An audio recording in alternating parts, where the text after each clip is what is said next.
Hello and welcome to another correction of writing video by Johnny. Chào mừng các bạn một video sửa bài writing của Johnny IELTS. And so this is class IELTS class IELTS 38. And this is their writing that I am going to correct today. Hôm nay là bài viết của các bạn trong lớp IELTS 38 và mình sẽ sửa bài viết của các bạn đó. So they are working on Cambridge Practice Test 13 book, Test 2, Writing Test 1. Chúng mình đang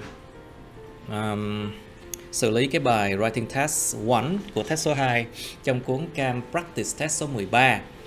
So this class they have already watched two types of video. First is they watch the video showing them how to do this task. And the second video is that they watch the video correction of writing of my previous class before they attempt to do their essays. So let's hope that they do not make so many mistakes. Okay, các bạn trong lớp mình đã đọc xong, đã xem hai cái loại video khác nhau. Đó chính là thứ nhất là video hướng dẫn cách làm cái bài task 1 này một cách cụ thể. Cái video thứ hai đó chính là cái video mình sửa bài viết writing của những bạn ở nhóm trước đây. Rồi cuối cùng bước thứ ba các bạn mới bắt đầu đi vào viết bài. Thì hy vọng các bạn lớp 38 này sẽ không phạm quá nhiều lỗi. Okay, so writing task 1 here. The chart below shows the percentage of household in own and rented accommodation in England and Wales between 1918 and 2021. Cái biểu đồ, cái hình vẽ, cái biểu đồ bên dưới này nó chỉ ra được cái tỷ lệ phần trăm của những hộ gia đình ở cái nơi ăn chốn ở mà được sở hữu, tức là người ta sở hữu nhà đó luôn, và nơi ăn chốn ở được thuê mướn, tức là thuê nhà, ở nước Anh và xứ Wales giữa năm 1918 và 2011. So of course, task 1 always asks you the same thing, to summarize the information by selecting and reporting the main features and make comparisons where relevant. Thì task 1 academic lúc nào cũng hỏi một điều tương tự, đó chính là tóm tắt thông tin bằng chuyện lựa chọn và tường thuật những cái ý chính và so sánh những chỗ nào mà có liên quan. So you can see here, household owning and renting accommodation in England and Wales 1918 to 2011. Đó, các bạn thấy nè, nó chỉ ra được là cái sự sở hữu nhà và những cái cơ sở, những cái nhà mà được thuê ở nước Anh và xứ Wales vào 1918 đến 2011. So you have many different time here, but they are all in the past. So in this essay you should use past tense mostly, okay? Do những cái thời điểm này đều trong quá khứ hết, cho nên là những cái năm này phần đông cái bài các bạn phải đi ở thì quá khứ nha các bạn. Now, so the darker ones are rented accommodation and the lighter ones are for own accommodation. So just by the look you can see very clearly there's an opposite trend, isn't it? Nhìn một cái là các bạn thấy được cái trend nó đối nghịch nhau rồi. Cho nên cái bài này có thể là nên viết cái overall ở đằng sau cái mở bài.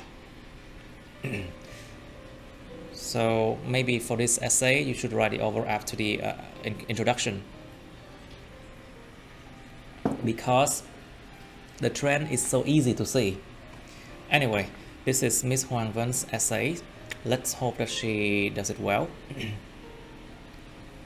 The proportion of families and household, hộ gia đình và gia đình. The proportion of families who live in own as well as rented places.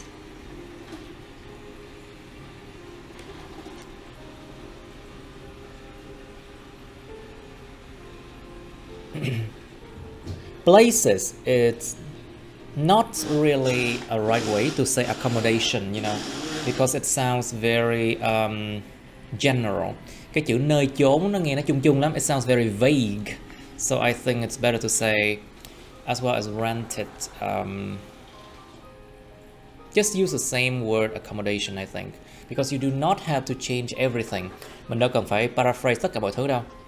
Nhưng mà paraphrase nhiều khi nó ra những cái kết quả nó quái đản lắm, cho nên là mình phải cẩn thận. Okay, just a moment please. Just a moment. All right. Rented places, rented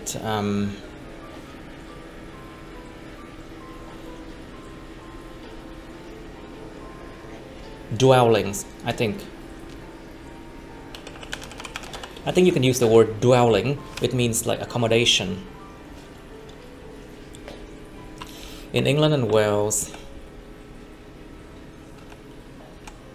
But you can also use the word accommodation too. No problem. But remember, accommodation is uncountable.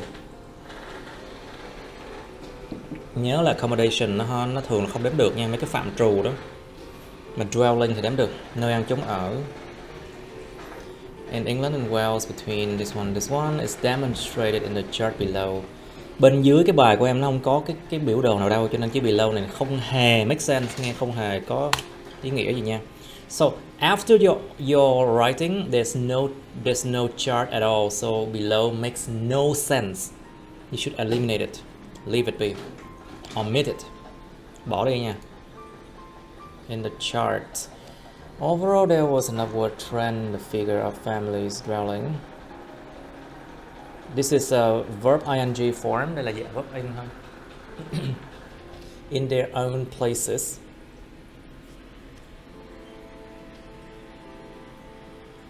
In their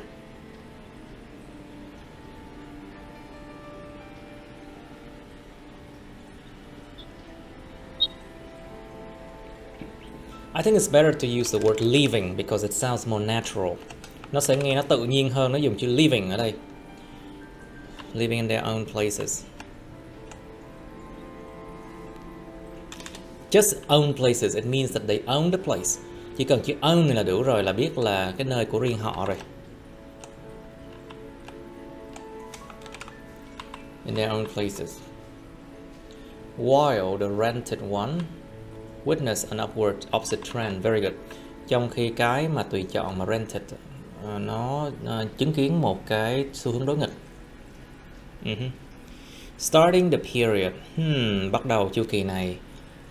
There was about 20% of household in own accommodation in 1980.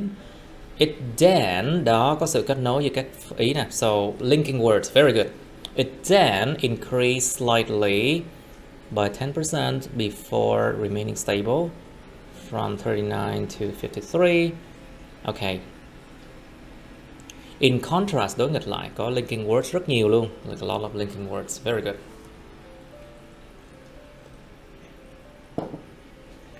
Four times of the percentage of family in own places live in rented places. Oh. Okay, live in a rented setting. Trong một cái tùy chọn là thuê mướn. Live in a rented setting.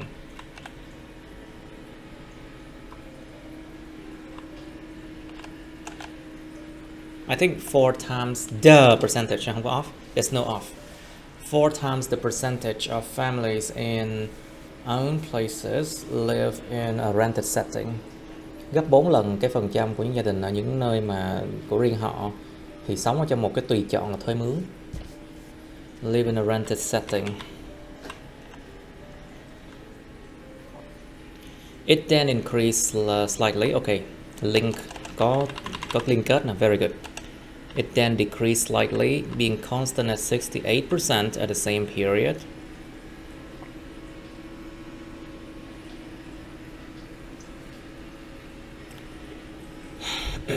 Same period. So the same period you are looking at 1939 to 1953. Very good.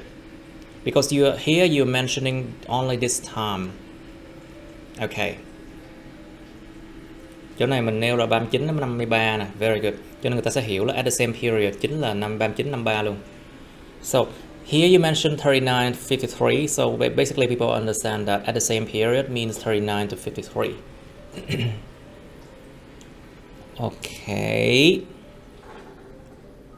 Despite the different trend, okay, bất chấp những xu hướng đối nghịch. Because there are two trends, you know. Nó có hai xu hướng lận mà.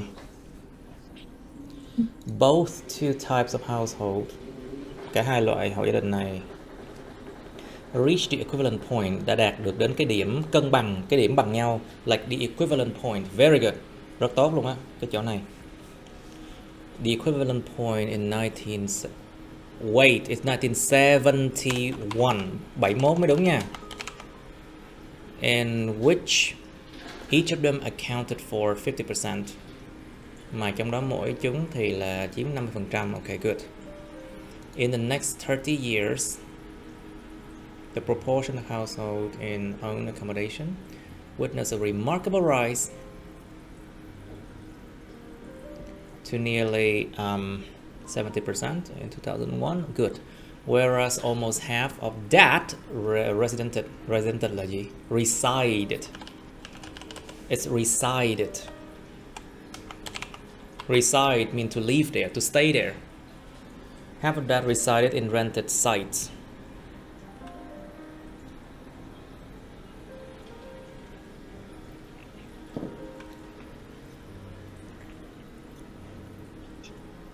I think you can use some more verb to describe it. You do not always have to use noun form, you know. You can vary. Mình đâu phải lúc nào cũng cần phải sử dụng dạng danh từ đâu, mình có thể sử dụng dạng động từ cũng được. Almost half of that chose to rent instead. Gần như nửa cái con số đó chọn là đi thuê, thay vào đó là đi thuê. Chose to rent instead. Then it varies the structure. You don't always have to use nouns, you know. Nó sẽ làm cho biến đổi, biến thiên cái cấu trúc mình sử dụng nó sẽ linh hoạt hơn, nó sẽ nhiều dạng cấu trúc hơn. Nửa số đó là 35%. Half of that is 35%. Okay. Okay. Choose to rent instead. At the end of the whole period, okay, there were just 35% of family who live in rented sites. Mình lặp lại quá nhiều ý nhỉ. It's like you repeat the same thing a bit too much.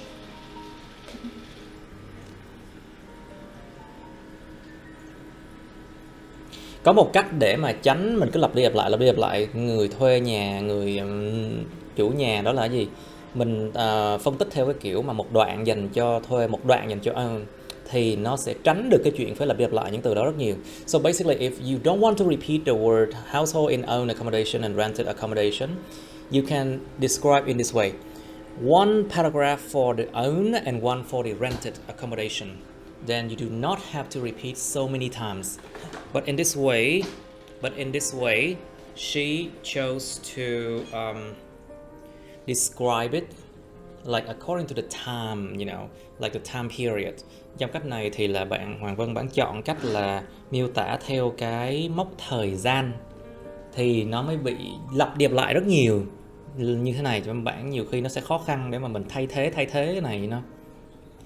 So in this way, Miss Vân, she chose to describe according to the timeline, like go from left to right. So in this way, she struggled to try to rephrase the word rented or own accommodation. So maybe this is not the most the easiest way, I think. Thầy nghĩ có thể là cái cách miêu tả này cũng không phù hợp lắm, maybe.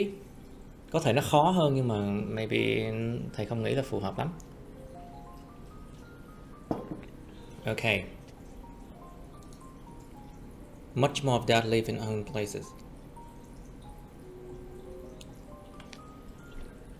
Despite different trends. Okay.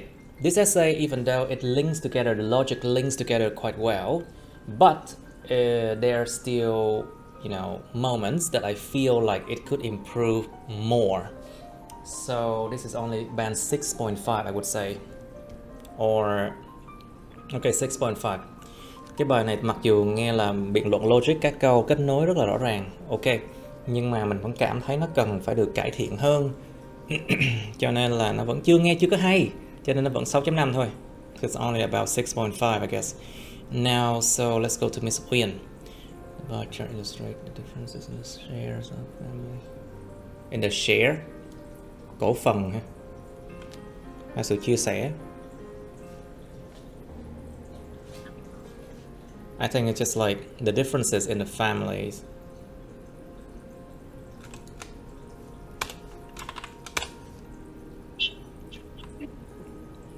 In their own and rented houses. Okay, it sounds much better. Good, good, good. It is clear that there was an upward trend in the number of home ownership. Trong số lượng mà sở hữu nhà, contrary to the downward trend in rentals. Đối nghịch với lại cái xu hướng đi xuống ở rental. Okay. Class, I need you to talk more. Don't turn it off.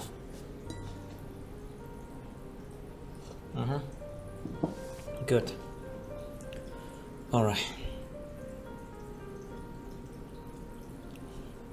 Maybe I should sit down. My cat, please get out. I said, get out. My cat just wants my chair so much. Oh, my cat just loves my chair so much.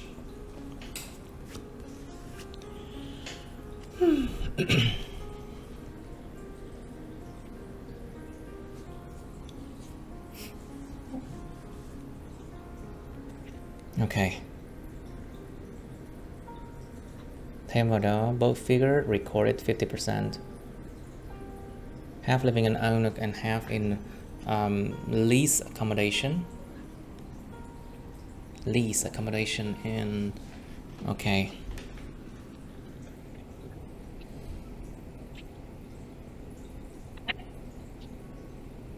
Okay. So you also mentioned the fact that they are half at by 1971. Okay, so that's a point that you should mention in the overall maybe. Có thể đây là cái điểm mà cũng cần phải nói đến cái phần mà nhìn chung, đó là một nửa này thì sống ở đâu, nửa kia sống đâu vào năm 71, nó cân bằng nhau.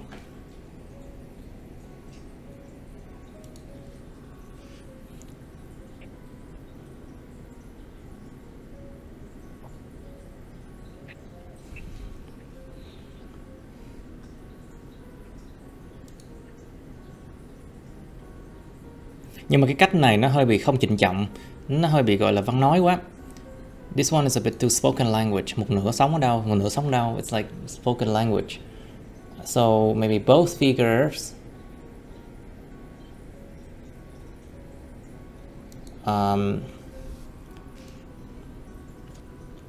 equal.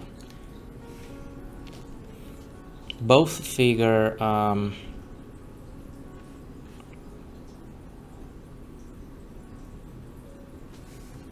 when you say they are equal to each other, of course, half living in something, half living in something. So this one is not necessary. Khi mình nói là nó đã 50%, có đương nhiên nó sẽ dẫn đến một nửa sống đây, nửa sống kia rồi, cho nên chỗ này không cần thiết. Both figures equals. Both figure equals out. Or both figure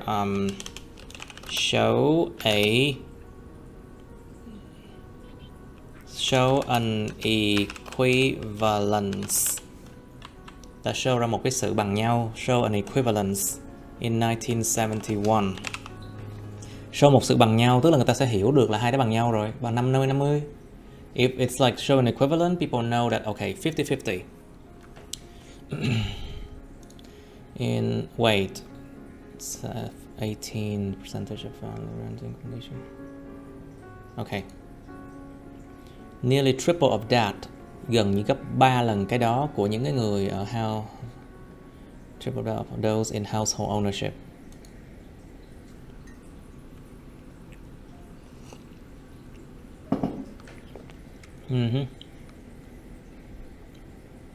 Okay, it continued to go down, we don't say that. So basically it continued to decrease.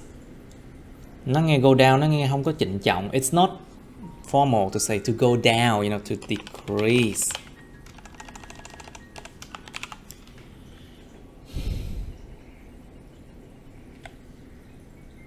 To decrease significantly to 50% in 91.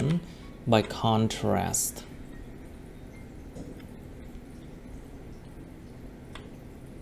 almost doubled. Okay.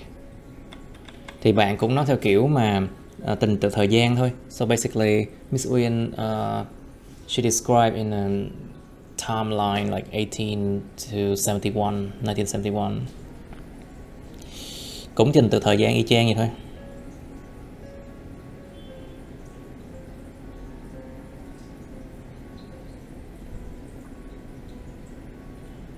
Nhưng mà cách viết của bạn đó uyển chuyển hơn chút xíu. Các bạn để ý nè. Vào năm 1918, phần trăm của những gia đình mà ở cái nơi ăn trốn ở được thuê á, nó chiếm khoảng 75%. Xong bạn phẩy cái gần gấp 3 con số đó của những người mà có sở hữu nhà. Xong rồi câu thứ hai là mặc dù con số này tức là 75% nè, this figure is 75%, nó vẫn còn giữ nguyên ở khoảng 68% giữa năm 39 và 53. Phải nó tiếp tục giảm một cách đáng kể đến 50% vào năm 71. Thì bạn dùng cái chữ this figure để mà né không có lặp lại cái percentage of family in renting accommodation, you know. So she used the word this figure to avoid repeating the word, the phrase, the percentage of families in renting accommodation. So it sounds a bit more flexible, you know. Nó nghe nó có vẻ nó uyển chuyển hơn là như vậy. By contrast. Okay. Gần gấp đôi, okay. Okay. From 1981 to 2001, house possession, sự sở hữu nhà, house possession.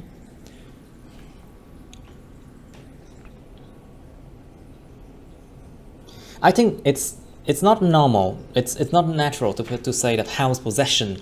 I think it's normal to say possession of property.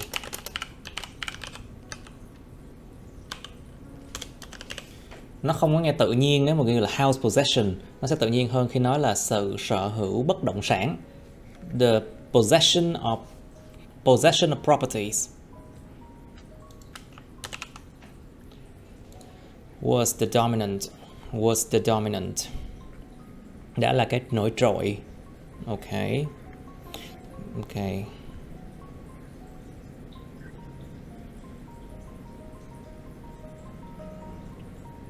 Okay, good.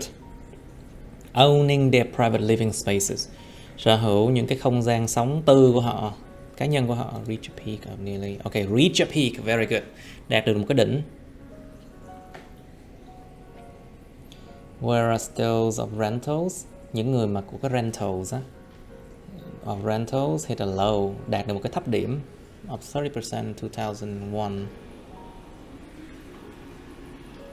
Followed by a small rise of 5% in 2011.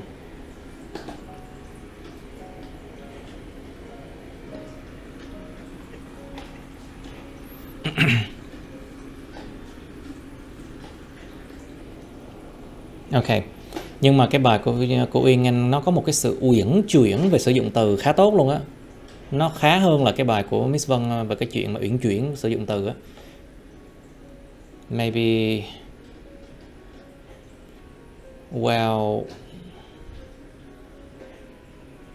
về cái sự kết nối với các câu thì nó cũng khá tốt.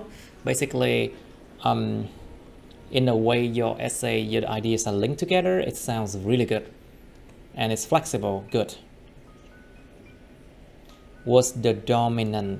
Okay, this is a style. Đây là cái phong cách viết nè. Sự sở hữu tài sản đã là cái thống trị, là cái nổi trội. Nó thể hiện ra một số cái phong cách nhưng mà nó vẫn chưa đạt được cái mức độ được 7 chấm. So basically, Miss Uyên, you show some sense of style, but still it's not enough for band 7. So 6.5 only. Chỉ là 6.5 thôi, khoảng vậy. Okay, Mr. Hoàng Nguyên.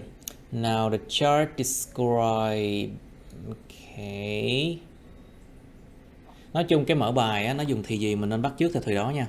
So, whatever the essay title, whatever tense the essay title is in, you rephrase it with that same tense. So the chart describes. Ghi đúng thì của nó nha. Cái mở bài nó chỉ là ghi lại cái đề bài một cách khác thôi, ghi đúng thì của nó.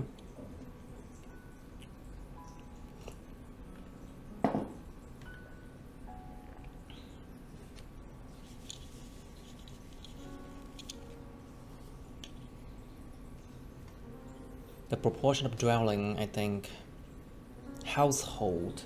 You can say families, households, or you can even use people, you know. Thay vì hộ gia đình có thể dùng là con người ta, hoặc là những gia đình, families, people cũng được. But dwelling, proportion of dwelling. Này còn rented accommodation nữa. Dwelling and accommodation, really? So let's just say people or families.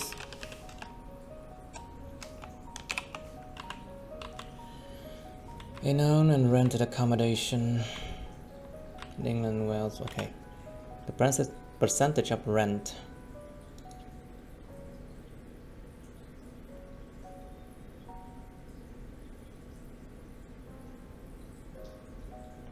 Người ta nói là tỷ lệ của cái gì đó nó giảm nó tăng, chứ không phải là bị giảm bị tăng nha. Thầy nói điều này rồi thì phải. So basically, when we talk about increase or decrease in number or something, we use active form. So it's decrease. I think I pressed on the wrong button. What did I press? Không nhớ là mình press vô cái gì thì nó hiện cái này luôn. Never mind. People will watch that anyway.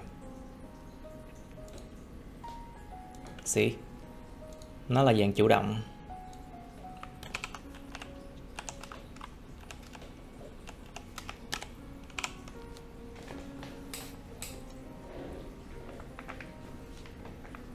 Nó lặp lại chữ percentage nè. You see, you repeat the word percentage. See?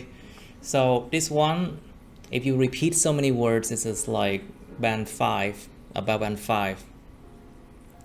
Đó, band 5 nhớ không? Bị lặp đi lặp lại rất nhiều và nó không có sự uyển chuyển. Và đôi khi người ta đọc ta còn hiểu lầm nữa cơ. So remember, band 5 is like people can misunderstand what you're saying, or you show that you repeat so many words in the same sentence, or there's not a flexibility. So be careful.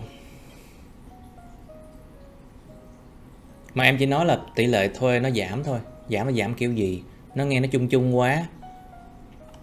Trong khi tỷ lệ mà own accommodation nó tăng, nó nghe nó quá chung chung. This one sounds too vague when you say decrease or increase. It sounds too vague. And there's not a link between the two. Và nó không có được cái sự liên kết giữa hai cái ý này.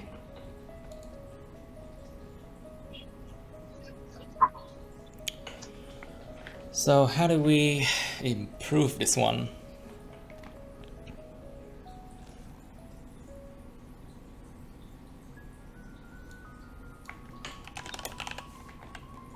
Wow, the one for own accommodation.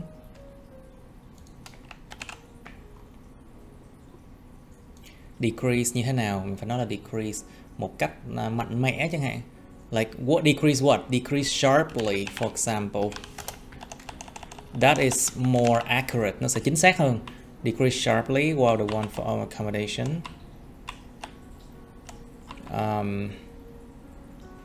Thì đương nhiên là người ta không thuê, người ta phải own thôi, chứ không lẽ ta ra đường.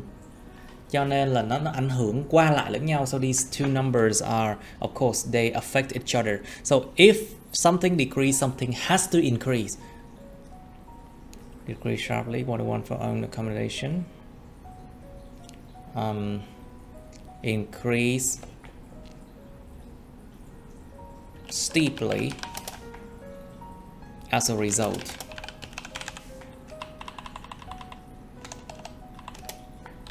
Through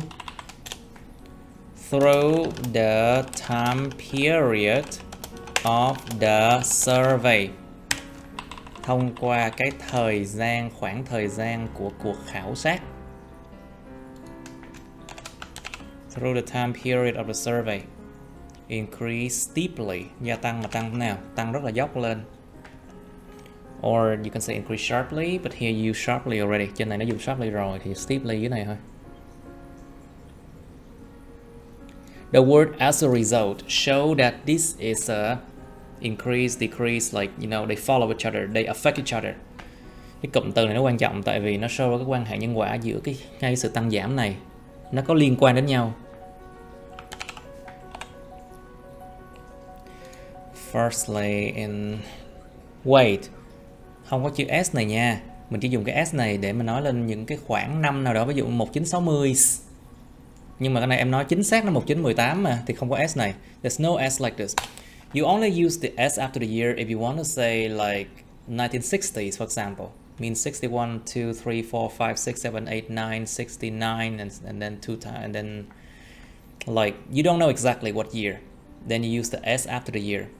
But now you know the year exactly. You do not use that S. Nhớ nha. Mình nói chính xác cái năm đâu xài S ở đâu. In the 1918. Mà nó sẽ là năm, sẽ không có đờ đằng trước. And there's no the before the year.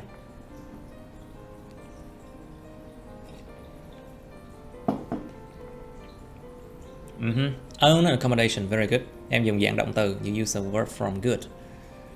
Less than that, rented. What? Ít hơn cái số đó được thuê bởi 5-6%. Nghe vô lý vậy. It's 22% but less than that. Cái câu này nó gây hiểu lầm nè, cái câu này gây hiểu lầm, ta không hiểu nè. Nè cái lý do mà bị trừ điểm nè. This sentence causes confusion because I don't understand what it means. Ít hơn 56%. Con số em nói là so sánh 22 này là ít hơn số 56%, phải không? You mean this 22% is less than the 56% for rented one? Nó là kiểu khoảnh khắc cái household được thuê trừ đi cái. Em muốn nói là có khoảng cách so với lại cái vụ mà được thuê, đúng không? Đúng rồi. You want to show that there's a huge gap. Okay. A large gap nếu được so sánh với compared to the rented. Compared to the rented one. And then you provide an extra number by 56%. Oh, sorry.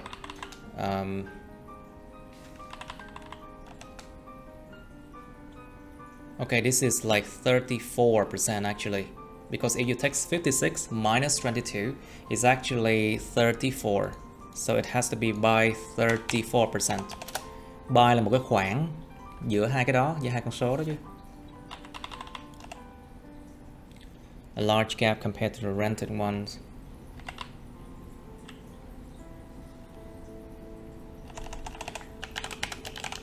Mà điều này show ra một cái khoảng cách lớn nếu được so sánh với lại cái rented ones, khoảng 34%.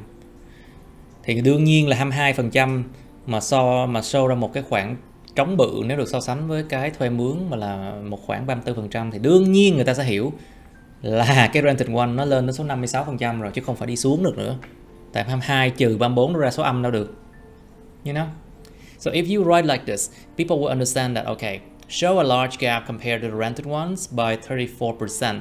So people will understand that, okay, 22 plus 34 will be 56. Not 22 minus, no. Because 22 minus 34, it will result in a negative number, which is nonsense. So, okay, mà chỉ ra được mà show ra được một cái khoảng trống lớn nếu được so sánh với cái rented ones, phải một khoảng 34%. Cái vị dính cái vụ này hoài vậy. What's the problem over here?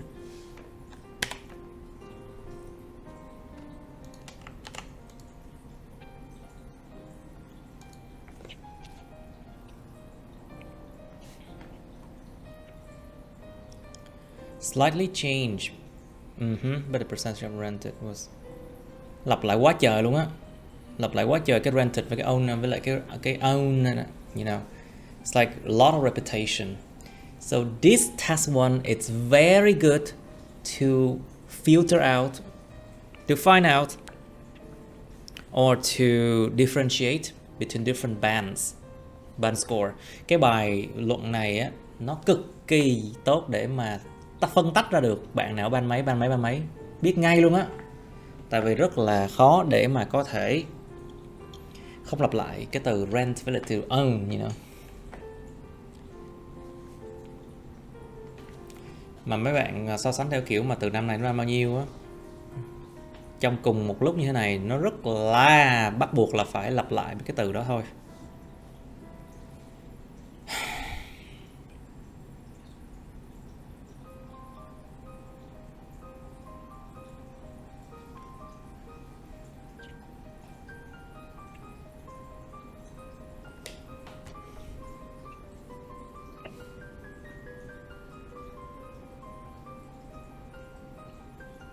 Was equal by 2 more years. Tôi đọc tôi hiểu chết liền á.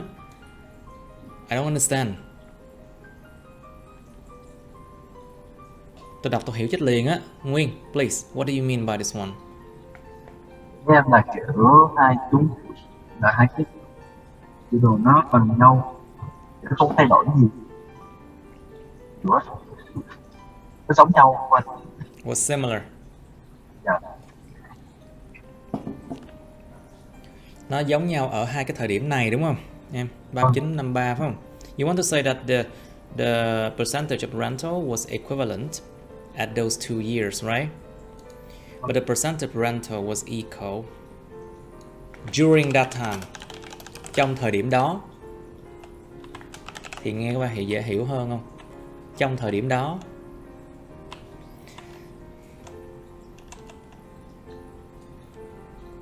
Same as the percentage of ownership. Hoặc ta không nói là same, ta nói là similar. Similar to. Giống với.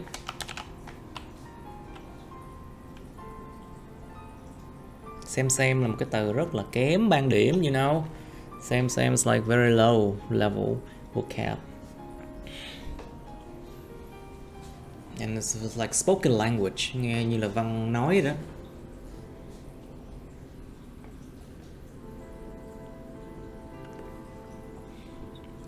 Secondly, there was an equality of percentage. Đã có một sự đồng đều của các tỷ lệ phần trăm vào năm 1971. There was inequality of percentage. Có hai cái lần mà. There's two of them.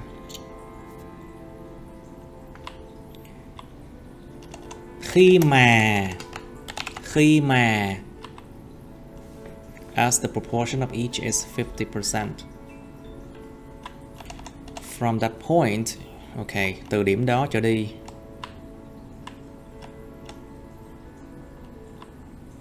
The population own what? The population own accommodation. Em phát minh ra cái từ gì thế này? What did you invent this time?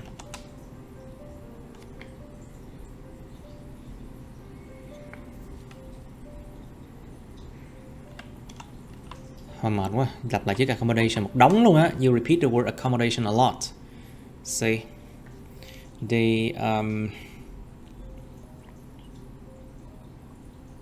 let's say the number of people. Of course, nó gia tăng tỷ lệ về sở hữu nhà, tức là cái số lượng người mà có nhà cửa nó gia tăng.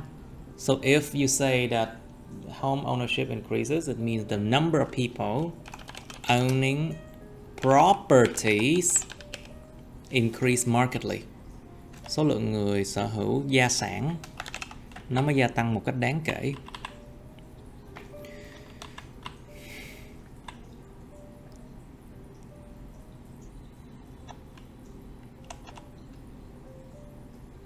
Nói chung á, coi video sửa bài của các lớp khác nó sẽ loại bỏ được một cái vấn đề rất là thông dụng, rất là dễ dàng thấy được. Đó chính là vấn đề mệnh đề quan hệ bừa bãi. Dùng mệnh đề quan hệ rất là tùm lum. Nhưng mà nó lại vẫn lộ được cái vấn đề của các bạn, đó chính là vấn đề logic. Vấn đề mà biện luận trong câu vẫn sai tùm lum lắm. Tại mỗi người có một vấn đề logic của riêng mình. Still, if you have watched the video of other classes, I can only deal with a few problems, and this time it's the problem with relative clauses. But it seems like you still have your own logic problems. So, watching those videos only help you to prevent certain mistakes, but it cannot prevent every mistakes.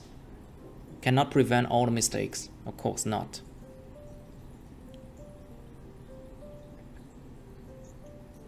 Ủa câu này cần thiết nha. Is this sentence necessary?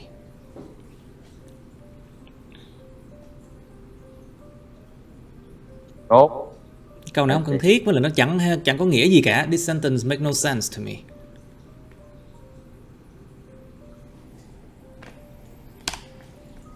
Overall, and then 163. Okay, good. Okay. Ủa, tại sao lại ghi overall đây chứ? Chỗ này để làm gì? What is this part for? Is this the overall also?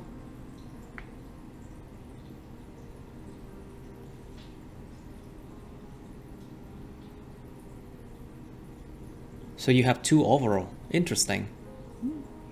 Có hai cái phần overall lần nha. Okay.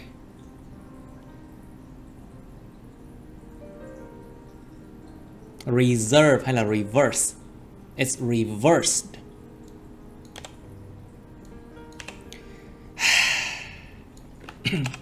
Reversed.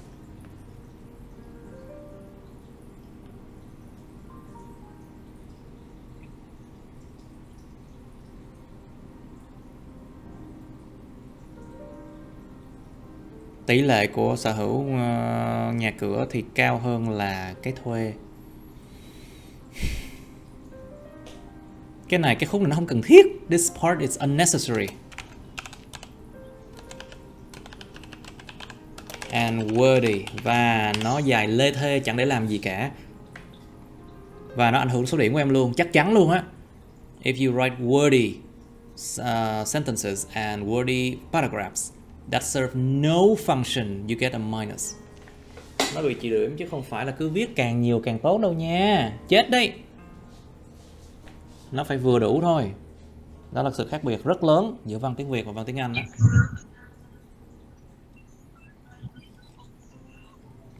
Try to not be too wordy.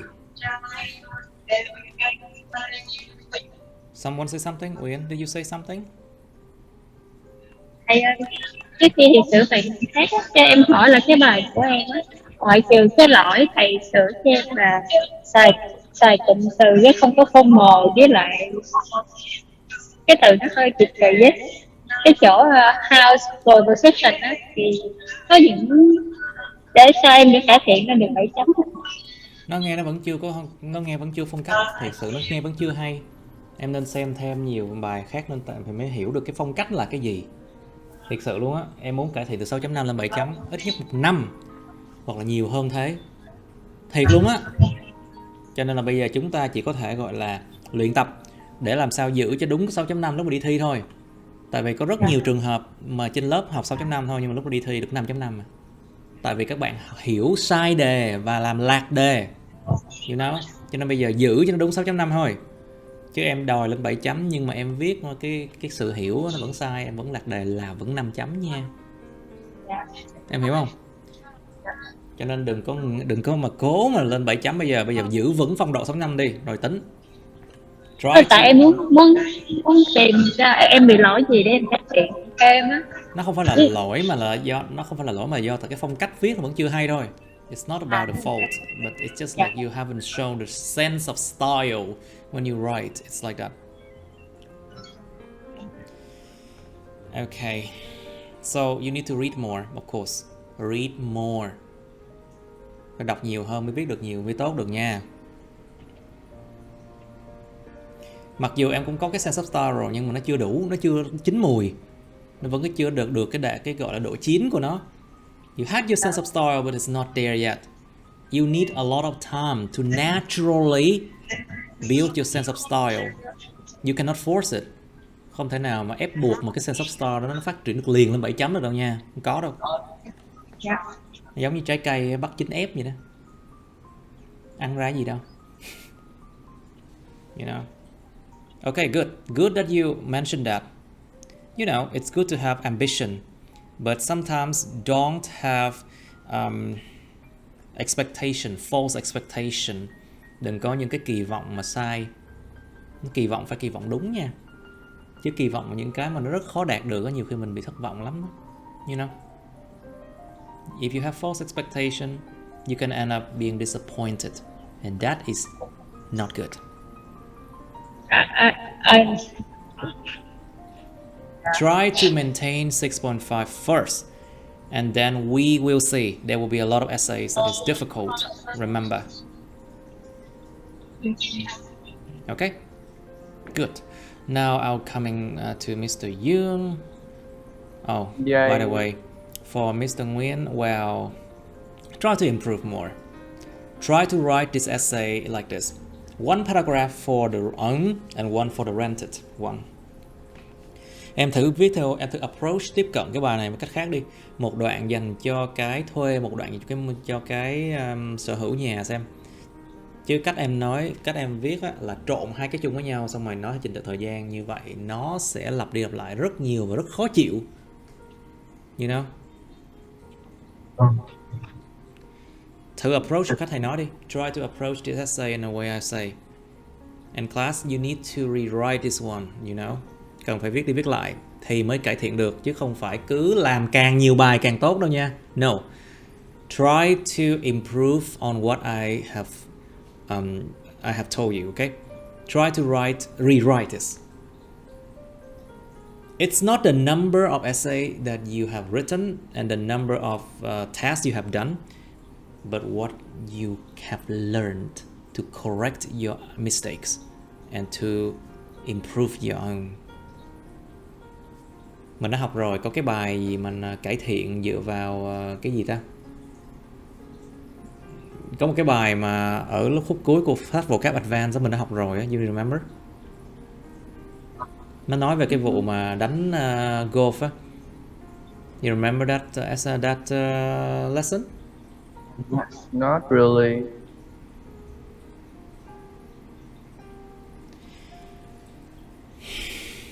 Okay, fine. But basically it talks about if you practice with your brain, you practice with your effort and concentration, 2 hours enough. But if you just practice and do things and make mistakes again and again and again, you will not improve. It's like that. Tiếp tục. Mr. Young, the chart reveals the trends in the number of owned houses and rented accommodations.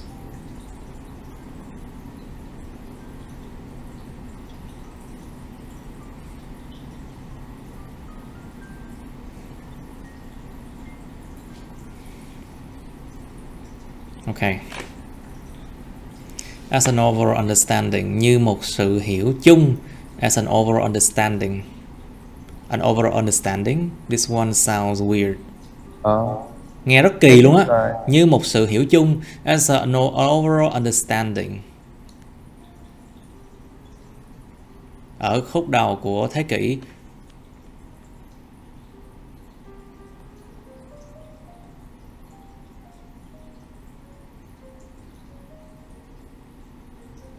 Okay, it sounds like there's a sense of style here. Let's read this class. Các bạn coi bài này đi. Như một sự hiểu chung, ở phần đầu của thế kỷ, một cái tỷ lệ phần trăm cao của những gia đình đã được lodge, giống như lodge in, đã được đưa vào sống ở những cái không gian mà được sở hữu bởi riêng cá nhân. Will lodge in self-owned spaces. Tuy nhiên ở khúc cuối của thời kỳ này, cái xu hướng đã flipped, nó đảo ngược, đảo chiều lại, và thấy được nhiều hộ gia đình sống ở những cái lease out residences, những hộ gia đình, những cái hộ dân cư mà được cho thuê ra. The graph Ủa, em nói cái gì vậy? Ủa, nó ngược lại với bài kỳ ấy. This one sounds the opposite of what's going on in the essay here, you know. Ủa, đúng ra là khúc cuối phải là nhiều người sở hữu hơn chứ. Dương, em viết sao kỳ ấy? You know, nhớ nhìn nhầm rồi thầy. What? Oh. See? Viết sai đó. This is your problem. It's the opposite of what's going on in the essay. And that is enough to give you minus in task response. Viết thì viết hay lắm nhưng mà viết sai rồi. Như không. It's like that. The graph also indicates that the year 1971 was a pivotal point in this changing trend. Cái biểu đồ cũng chỉ định ra rằng cái năm 1971 đã là một cái điểm mấu chốt. Pivot là cái điểm mà giống như là bây giờ cái bập bênh đi. Cái pivot là cái điểm mà để chịu lực cái trụ. Pivot is that point that like a point, the support point that they will have to endure all the force of something. Yeah. The pivotal point means like a very important, crucial point in this changing trends. This is a sense of style. Đây là một phong cách. Okay. But you have to rewrite this one. Okay.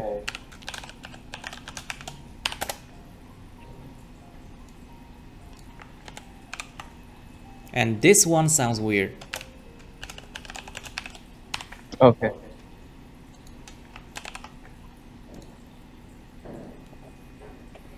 The year 1918 had the highest number of private residences. Are you sure? Em viết ngược lại hoàn toàn với cái bài luôn, kỳ ấy. Em nhìn biểu đồ sai rồi. It's like what you wrote is the opposite of what's happening in the essay. What? It's just lỡ. What? What do you mean? I'm blind. Okay, I didn't say that. You just made that mistake and you were too overconfident with your ability. Quá tự tin và khả năng. Okay, let's just assume that this is correct, okay? Bây giờ tôi assume, tôi coi những cái này đúng nha. Okay.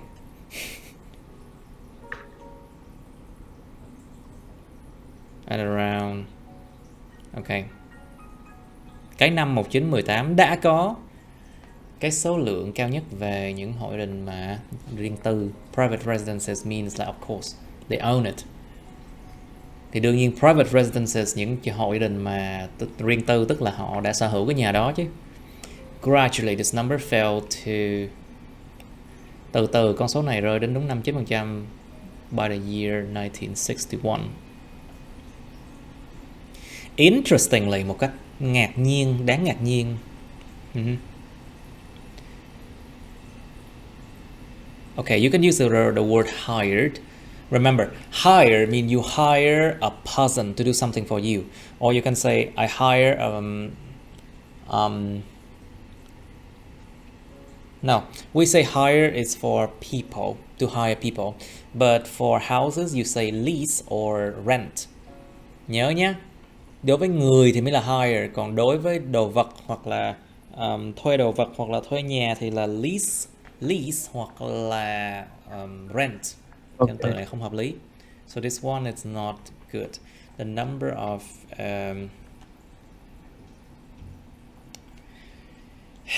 rented and owned dwellings was at 50%.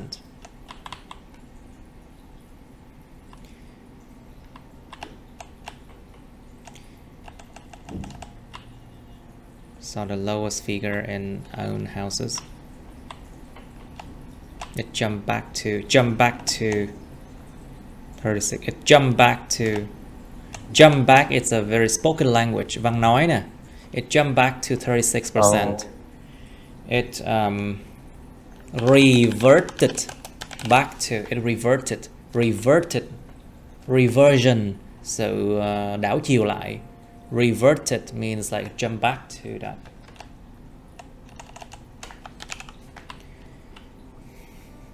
Okay.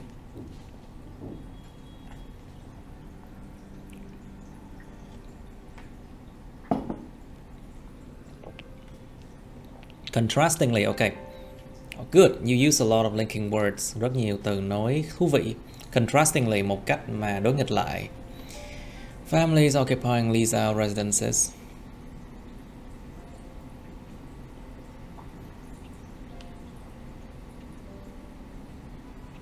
Những hộ gia đình mà họ chiếm hữu hay là họ chiếm chỗ, hoặc là họ ở những cái hộ dân cư mà được cho thuê mướn đã chỉ có 22%. Gia đình thì không có bằng con số nhé. Like family is not equal to a number. So remember, you have to say the percentage of family something.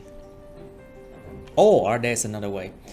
Ngoài cái chuyện nói là đương nhiên gia đình thì là sao bằng con số được, phải là tỷ lệ phần trăm của những gia đình thì mới bằng con số chứ.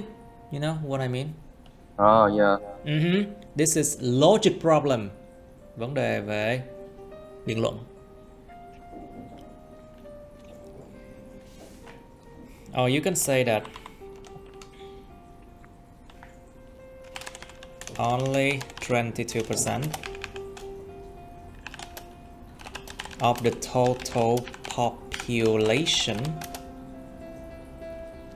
resided in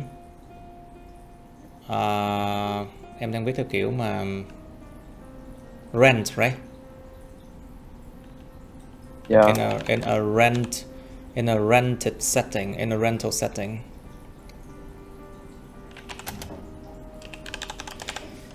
Chỉ có 22% của tổng dân số sống ở trong một cái tùy chọn là thuê mướn. Tức là làm sao? Thay vì mình phải lặp lại là trong một rented accommodation hay gì cả, thì mình có thể nói là tổng dân số, 22% của tổng dân số sống ở đâu đó. Nó đỡ phải lặp lại cái dạng danh từ mà rất là phức tạp, mệt mỏi, accommodation với rent không? You know? You can use the verb form and you can talk about the people instead of like rented accommodation or something. You don't have to repeat that, you know. This is a flexibility in the way you use the language. Đây là cái sự mà uyển chuyển trong sử dụng ngôn ngữ. Thay vì nói là như hồi nãy, bao nhiêu sống trong một cái rented accommodation, bao nhiêu phần trăm sống trong rented accommodation, thì mình phải nói về con người là chỉ có 22% của tổng dân số sống trong một cái tùy chọn thuê mướn mà thôi. Thì mình đỡ dính phải cùng cái từ như vậy. In 39 and 53, data did not see any change. Đã không nhìn thấy một sự thay đổi nào ha.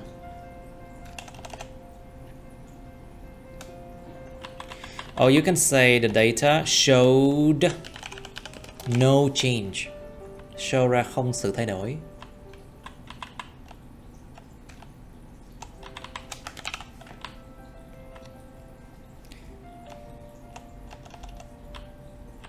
Showed no change and was glued at, và được kết dính lại, it was glued at 32%. Đó, bạn dùng cái từ glue này thể hiện phong cách nè, được dính lại, dùng cái chữ glue này là thể hiện phong cách đó. This is a sense of style, very good. Was glued at 32%.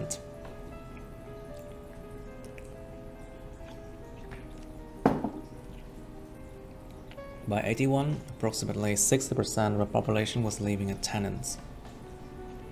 Đó, rất tốt, đây là một sự uyển chuyển sử dụng từ nè. This is a flexibility. Approximately 60% of the population was living as tenants. Vào năm 81, xấp xỉ 60% của dân số đang sống như là những người thuê nhà. Thì thay vì nói là sống ở những cái hộ gia đình thuê nhà, hộ rented setting, rental gì đó, thì là sống như người thuê nhà cũng được mà. Đây là một cách nói khác. This is another way.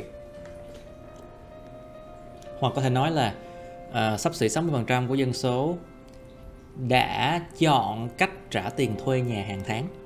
You can say that approximately 60% of the population chose to pay a monthly rent.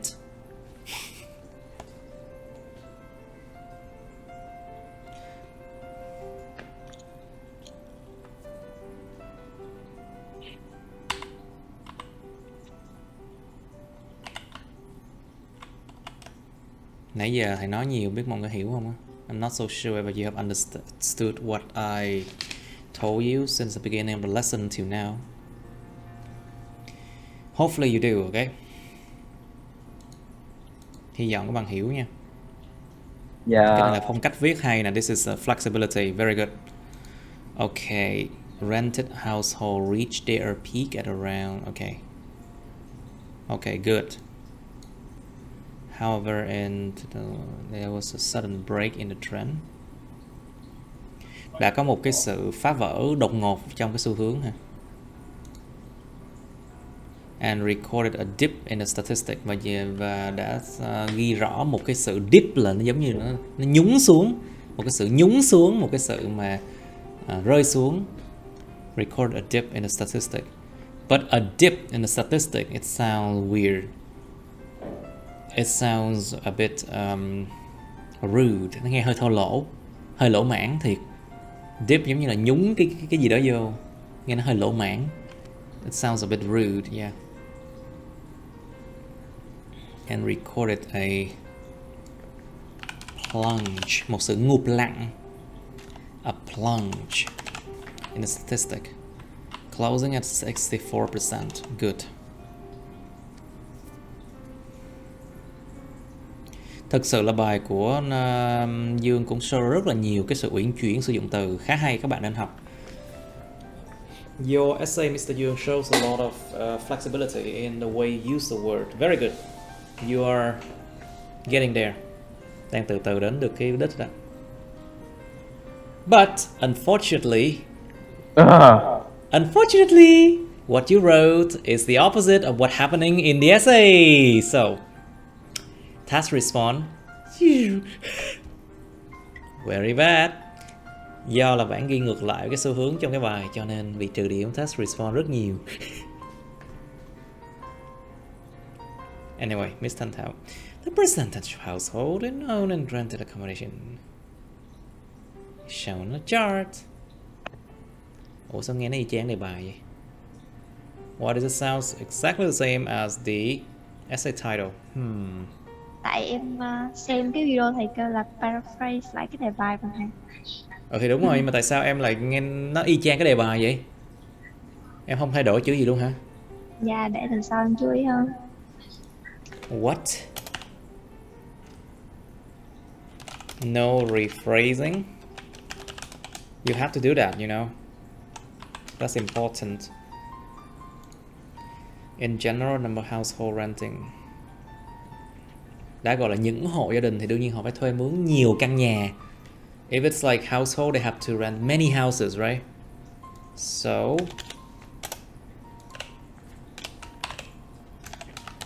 plural, số nhiều nè. Renting houses in 1918 was still high.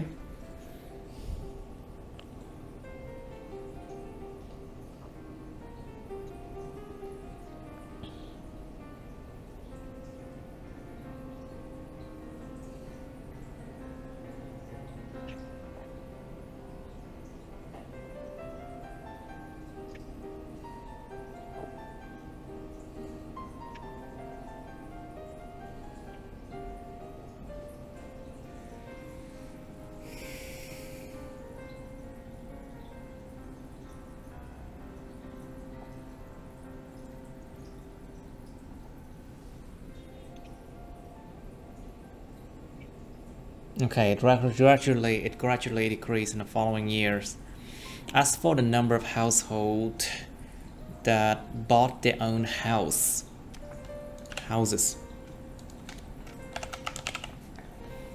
there was an increase in the period. Nó vẫn nghe rất là chung chung. Sự gia tăng gì? Sự gia tăng gì? Sự giảm gì? It still sounds very vague. What kind of increase? What kind of decrease? There was a, let's say, gradual increase. Sự gia tăng từ từ, chậm chậm. Nó nghe nó rõ ràng hơn.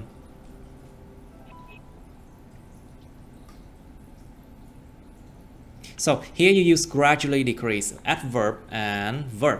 So here you can use a gradual increase, adjective, noun. Đó, mình dùng những dạng khác nhau. Thứ nhất là có thể dùng dạng adverb cộng với lại động từ. Hoặc câu thứ hai có thể sử dụng là dạng tính từ cộng với lại cái danh từ để nó show ra sự uyển chuyển về sử dụng. Okay. Firstly, only about 23% had their own house. Chỉ có 23% đã có nhà của riêng họ. Mình nên viết rõ là chỉ có 23% của tổng dân số.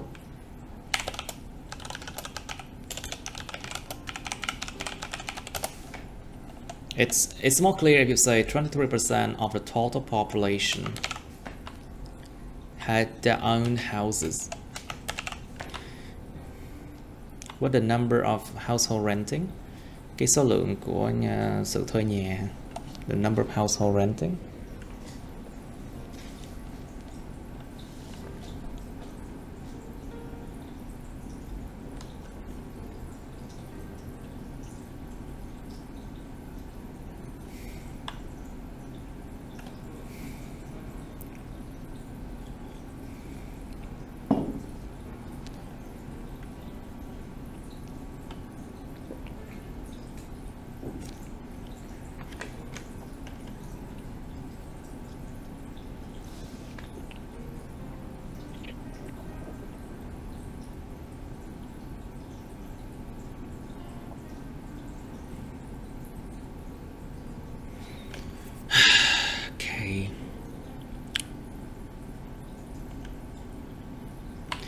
About, okay.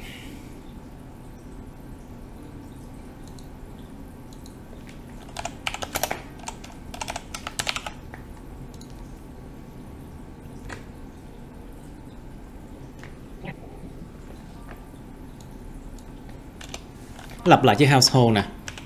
You repeat the word households again. Household owning houses and renting houses. No, renting and owning.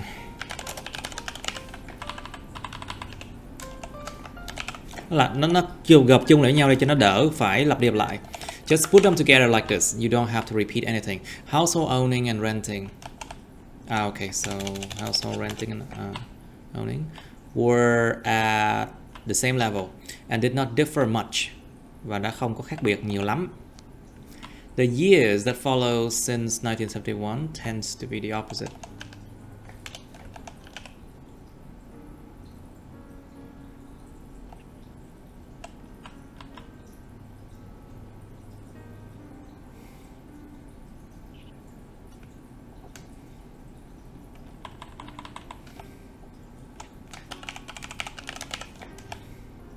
The years following 1971 tended to be the opposite.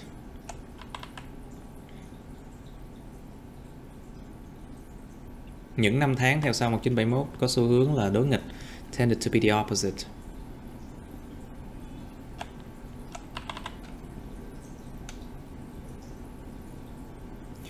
You can say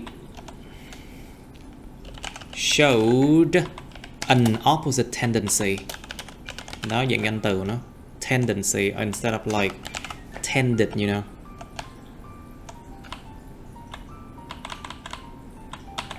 Show an opposite tendency. Những cái năm mà theo sau 1971 đã chỉ ra được một cái xu hướng đối nghịch. Showed an opposite tendency.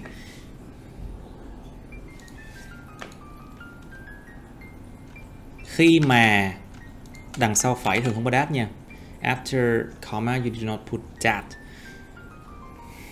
As the number of households having their own houses, it's much larger than the rest. Khi con số hội gia đình có cái nhà của riêng họ thì bự hơn rất nhiều so với những cái còn lại. Besides, ngoài chuyện đó, in 2001, the number of single family homes, what? Số lượng của những cái tổ ấm single family home, what? I don't understand this. Chỗ này là gây khó hiểu nè, hoặc là lạc đề nè. This one I don't understand. What do you mean?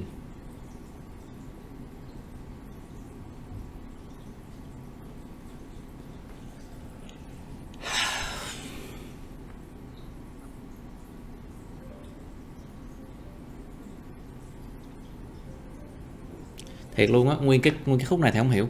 The whole part here I don't understand it.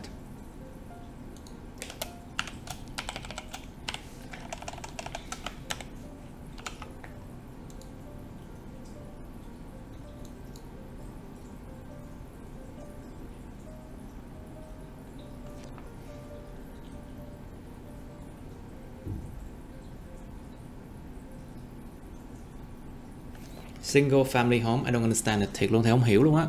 Cách viết của Thanh Thảo nhiều lúc làm cho người chấm cảm thấy rất là lạ lùng luôn á. I don't understand this. It's weird. So the people who have a place to live and the people who have to rent a house increase decrease steadily and not too much difference. Những người có nơi để sống và những người có nơi những người phải thuê một căn nhà gia tăng và giảm một cách đều đặn và không có quá nhiều sự khác biệt. What? Có sự khác biệt chứ sao không có nhiều khác biệt? Trời đất ơi, nhìn là thấy một đống sự khác biệt, nó tăng giảm gấp mấy lần, quá khác biệt, còn gì nó sẽ lại không khác biệt trời. Of course there were a lot of differences. So this one does not make sense.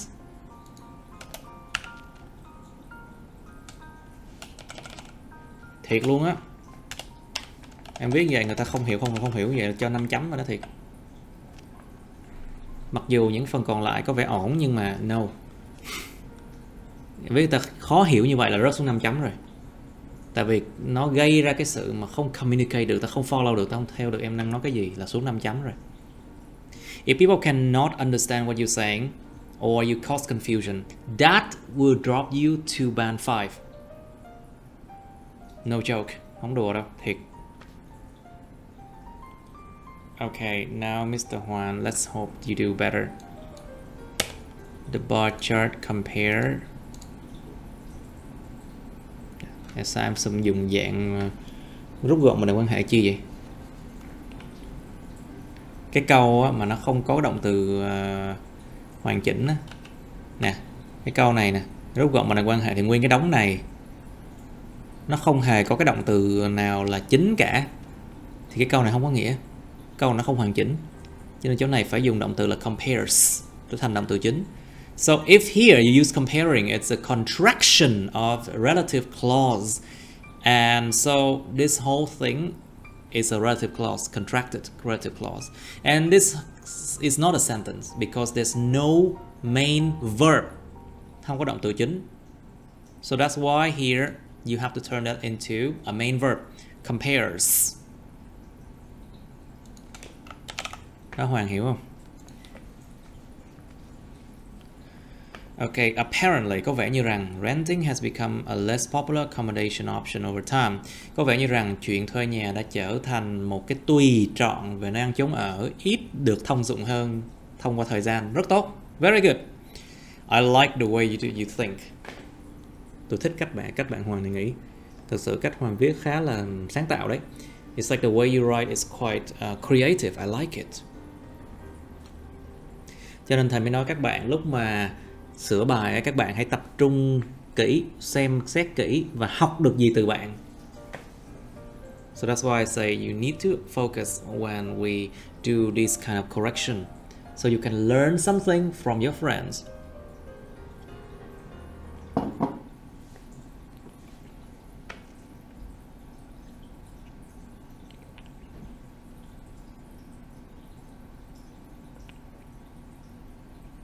Và cách của bạn nó làm tránh đi cái sự lặp lại của cái từ rented accommodation với lại own accommodation. The way you say it, basically you try to evade, you try to not having to repeat own and rented accommodation. Very good, rất tốt. Có sự uyển chuyển và sử dụng từ rất là tốt. Very good flexibility in word usage.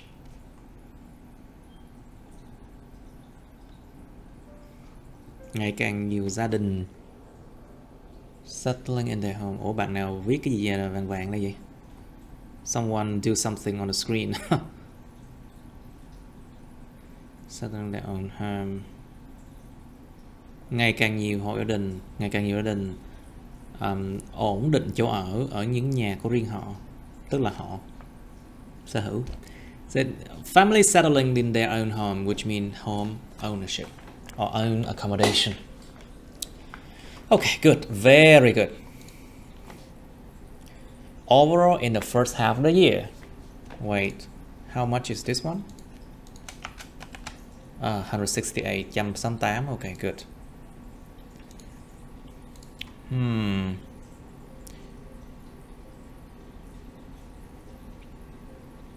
the first half of the year, no. In the first half of the surveyed period.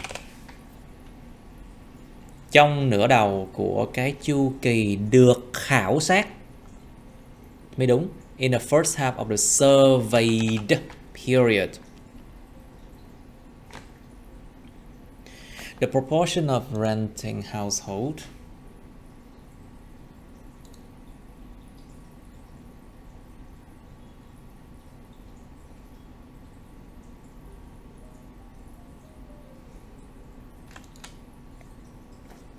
the proportion of rentals. I think proportion of rentals. Okay. Proportion of rentals was higher than that of owner occupiers.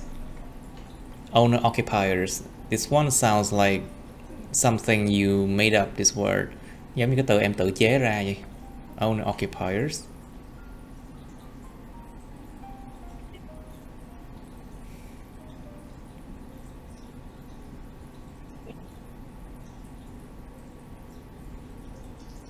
Có thể nói là trong nửa đầu của cái chu kỳ được khảo sát, tỷ lệ những người thuê nhà đã to lớn hơn là những người sở hữu nhà. You can say that the proportion of rent of lessees were higher than that of lessors. Lessee and lessors. Because if you check these words out,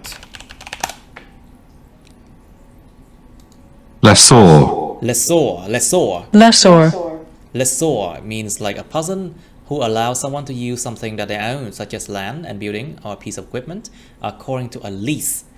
Là cái người mà cho phép người khác dùng một cái gì đó mà họ sở hữu, ví dụ như là đất nè, tòa nhà hoặc là một cái thiết bị nào đó dựa vào một cái lease, một cái hợp đồng thuê nhà, một hợp đồng thuê. Tức là lessor is a landlord or landlady.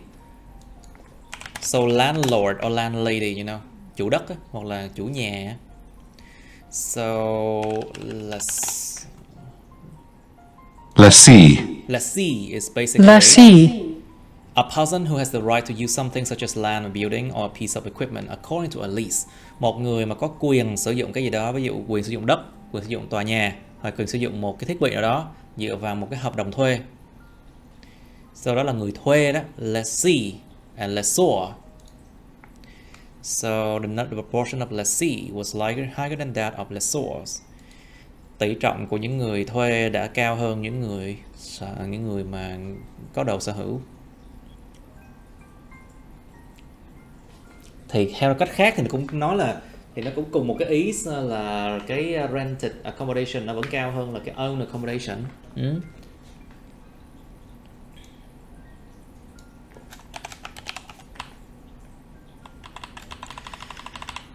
And the past 30 years have shown the opposite trend. What? Và 30 năm vừa qua đã show ra được cái xu hướng đối nghịch. I think it's the last 30 years, not the past 30 years. Because the past 30 years, you are comparing with now, which is 2022.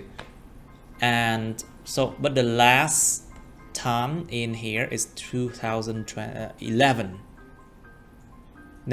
Nếu mà bây giờ Hoàng nói là the last 30 years, 30 năm vừa qua đi, thì là nó tương xứng với cái mốc thời gian hiện nay là 2022. Nhưng mà cái bài này cái thời gian cuối cùng là 2011 cơ. Nó nghe không phù hợp đúng không? Em phải nói là 30 năm cuối cùng trong cái khảo sát đó mới đúng nha.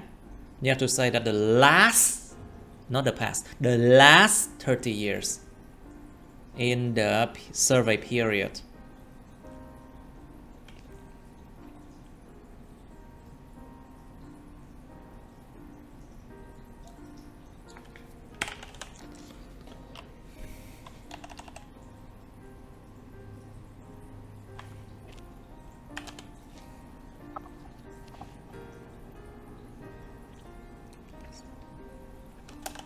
And the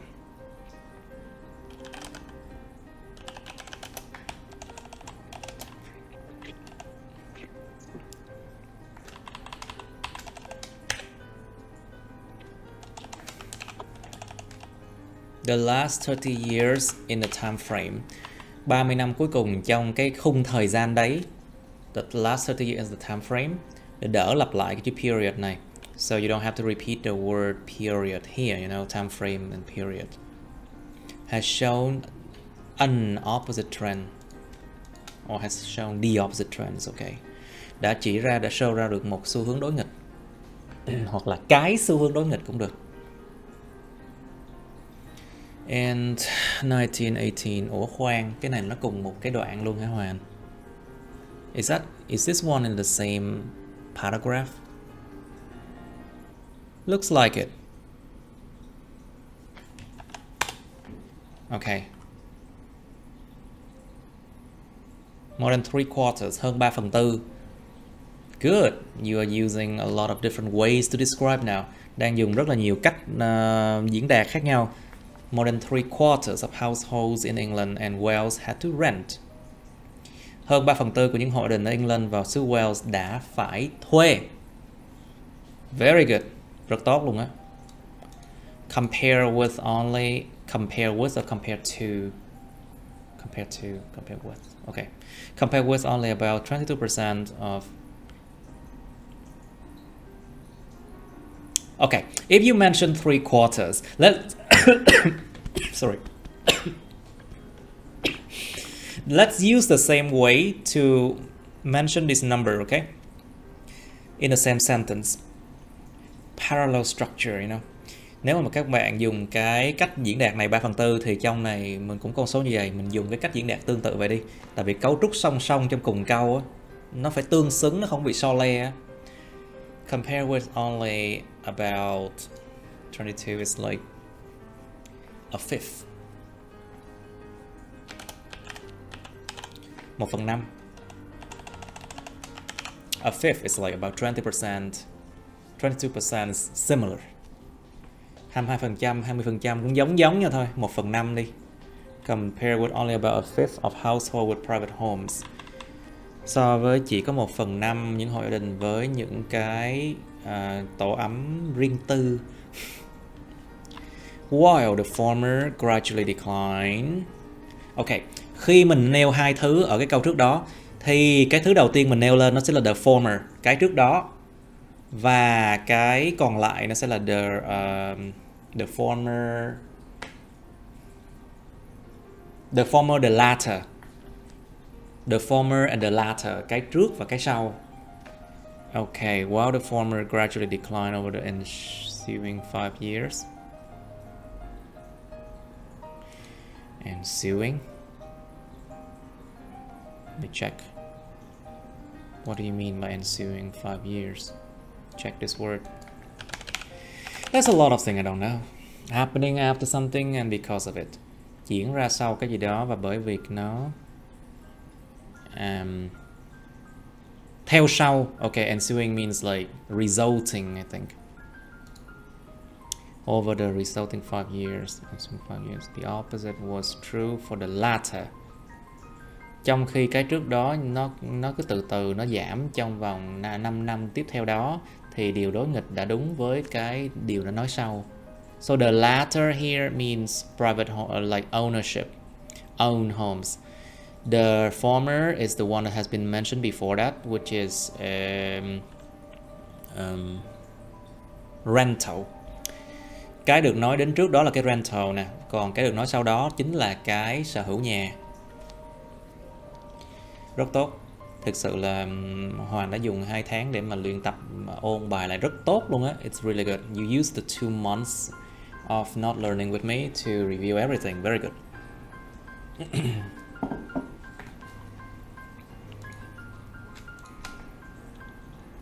In 1971, 50% of both figures live in owner-occupied and rental housing.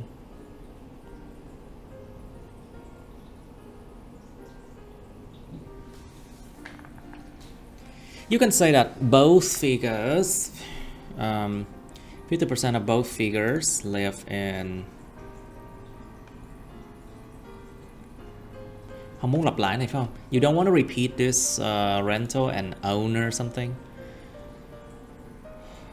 In 1971, both reach an equilibrium or an reach an equivalent point of 50%. Vào năm 71, cả hai cái đó đã đạt được một cái điểm cân bằng là 65%. Cả hai cái đó là nó nói đến những cái được nói trước đây, mình không cần phải lặp lại cái gì cả. So both here means like both rental and own accommodation. Then you do not have to repeat those words. You can use referring to a noun. Đó, mình đã học cái chuyện referring to a noun ở trước đây rồi đó các bạn. Dùng để tham khảo, tham chiếu, nhắc lại cái gì đó được nói trước đó để khỏi phải lặp lại.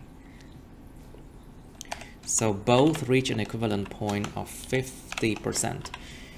Since then, the popularity of home rentals has declined. Từ cái chỗ đó, từ cái lúc đó, cái sự mà thông dụng của sự thuê nhà đã giảm xuống. The popularity of home rentals has declined, with the number generally falling by less than 20%. Với con số của chúng nhìn chung nó giảm một cái khoảng ít hơn 20%. In contrast, không phải by contrast đâu. In contrast, number of homeowners, số lượng của những người sở hữu nhà. Very good. Homeowners, very good. Người sở hữu nhà. Đó, các bạn thấy không? Bạn Hoàn dùng rất nhiều cách uyển chuyển để mà nói được cùng một cái vấn đề. Rất tốt. See, very good flexibility. I'm surprised. The number of homeowners increased by nearly 70% in 2001 and then declined slightly over the past 10 years. What, do they decline? Oh yeah, they do. Nó có cái khúc lên xong nó giảm xuống từ từ đúng không các bạn? It decreased a bit, okay. Over the last 10 years, not the past, okay? Same logic like here. Nó cùng một cái logic giống bên trên là thầy sửa nè. Same logic like here, I corrected him.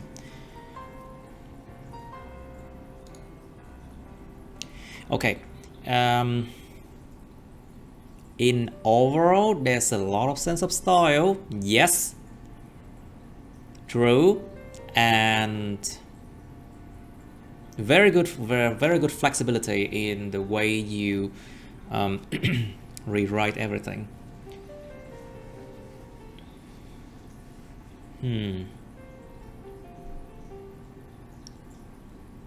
And in total, it looks convincing. Nhìn chung cái bài của bạn Toàn á, là cái bài bạn Hoàn á, là nó nghe nó rất là convincing, nó thuyết phục, cho nên rất có thể được band 7. So this one, it's worthy of a band 7, I would say. Even though there's some places I need to fix, but that's not much, just a bit of fixing. Nhìn chung á, thì có một vài chỗ cần fix thôi, nhưng không đáng kể lắm. Nhưng mà nhìn chung là nó khá đồng đều về cái level, các bạn đồng ý không? You understand it? In general, it looks like your essay, it's quite equal in the level, isn't it? In the way you describe it, in the flexibility. Lớp có đồng tình không? Your microphone, please. If you don't turn on your microphone, how would I know? Lớp đồng tình không? Dạ có. Nhìn chung tất cả mọi thứ nó phải đồng đều về cái mức độ mới được lên band 7 nha. It has to be, everything in the whole essay have to be on the same level, okay? Then you will achieve that band score. Is it too much for me to give him a band 7? Liệu có quá đáng không khi cho bạn Hoàng band 7? Các bạn biện luận đi. Try to think.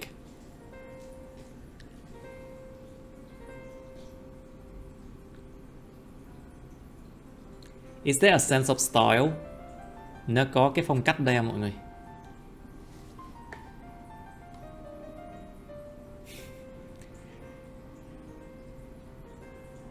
I would say basically it's a band 7. Chắc luôn á. Tại vì cả cái bài này á, nó rất là đồng đều về cái cách sử dụng từ flexible và trả lời đúng yêu cầu đề. Và cái cách mà uyển chuyển của bạn sử dụng từ á, nó rất là đồng đều, khắp nguyên bài luôn đều uyển chuyển, và nó thể hiện được một cái trình độ sử dụng ngôn ngữ khá là tốt, xứng đáng ban 7 về writing, chứ không phải là chỉ bụp vài chỗ là nó có style, không có đâu nha. Các bạn nhìn kỹ ra đi, just look at the whole essay, you can see that the whole essay it shows that he's flexible in the way he uses the language in the whole essay, not just in a few points. And of course, he answered the task quite well. Đương nhiên bạn phải trả lời cái bài này ổn rồi đó. Về cái task response, yêu cầu đề tốt.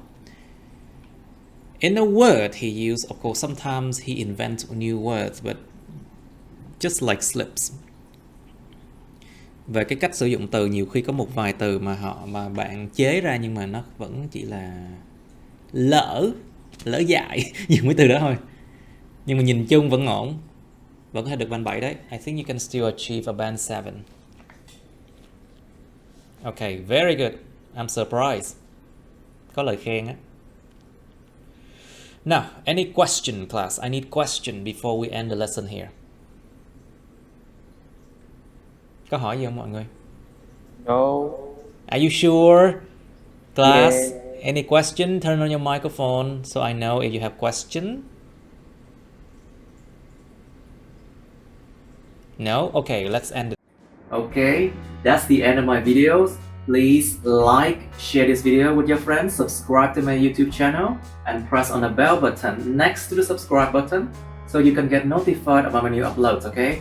You can also press follow my Facebook, but please don't add me on Facebook as friends, okay?